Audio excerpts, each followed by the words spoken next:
I bleed tonight if I am sad tonight? I don't have a job to find. Welcome back, my name is Juan Salazar and this is JackFit. Today we're going to talk about one of the most common objectives in the fitness, how to lose fat. I think it's really important to talk about this topic because sometimes the people don't know what to do to lose fat. The companies know this and some of them try to sell their products that they claim they are going to help you to lose weight, to lose fat, and at the end, the only thing you lose is your money. But of course, the people who doesn't know the truth, they will trust in what these companies and the sellers say, and they will buy the products to try to lose fat. So today we're going to explain the key points to lose fat. The first point is know what is fat. Fat is nothing else than stores of energy. When we eat more energy or more calories that we need, then the body will store this energy as fat. So if we want to lose or burn this fat, we have to do exactly the opposite. Spend more energy than we eat.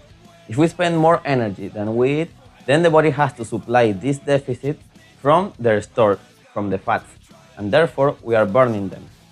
This is known as a caloric deficit. Spend more energy than we eat. There are only two ways to achieve a caloric deficit. The first way is in our meals, in our diet.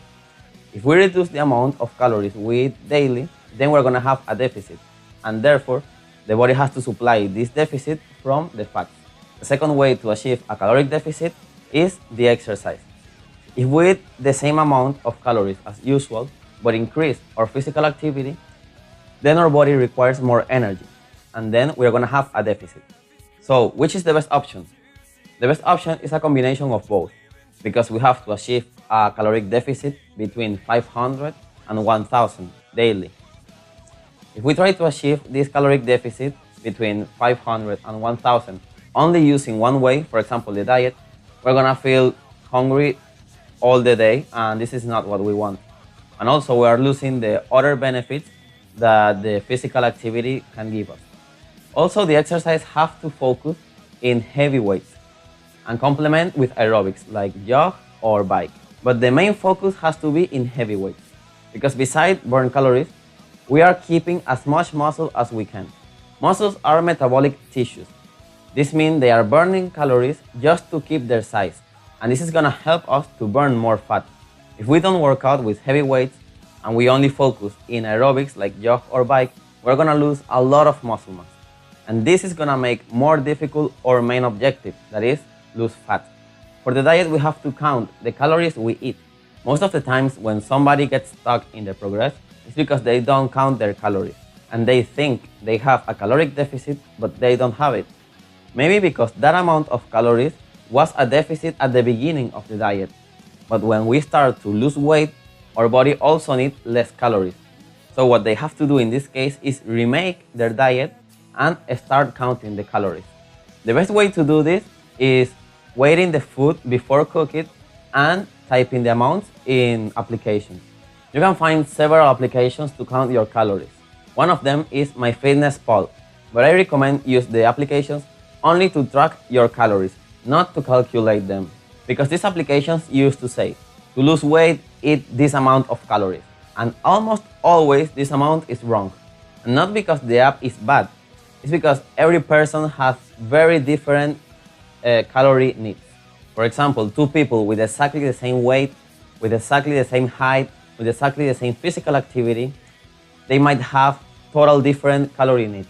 What I recommend to do it more accurate is weight everything you eat and drink in a normal day without diet, 3 days in a week. I recommend 2 weekdays and 1 day of the weekend, because in the weekends we used to eat more calories. When you do this, you can calculate the average of calories you are actually eating to keep your weight, and then we can start to do a deficit. For example, if you calculate that in that test week your average was 2500 calories, now you can start to do a deficit between 2200 and 2000 calories daily. And as I said before, when you start to lose weight, your body also are gonna need less calories. So if you see you're not losing enough weight, then you have to increase a little bit more that deficit. For example, between 2100 and 1900 calories daily. You have to increase this deficit little by little. Don't cut the calories in one day to try to lose fat faster. because this is not gonna help you. You're just gonna start to lose muscle, not fat, and also you're gonna feel really bad. You're gonna feel really hungry, you're not gonna have enough energy, and it's not gonna help you. If you need, for example, 2,500 calories and you cut them to 1,500 and you have a deficit of 1,000 calories daily, you're gonna start to lose mainly muscle, not fat. Other key point with the diet is count the calories weekly. And this is because if we do the diet only in weekdays, we are eating less calories, but in the weekend we eat whatever we want, we're gonna eat much more calories. And then at the end of the week, even if we were 5 days doing diet and 2 days without the diet, the average of the calories is not gonna have a deficit, and then we are not gonna lose weight. So I really recommend calculate the deficit daily, but even more important, weekly. In conclusion, if we want to lose weight, we have to achieve a caloric deficit weekly and perform heavy weights to keep as much muscle as we can. And well, this is everything for today. I hope you like it and understand that there are no secrets to lose fat. If you have questions, please type them below in the comments, and see you in the next video.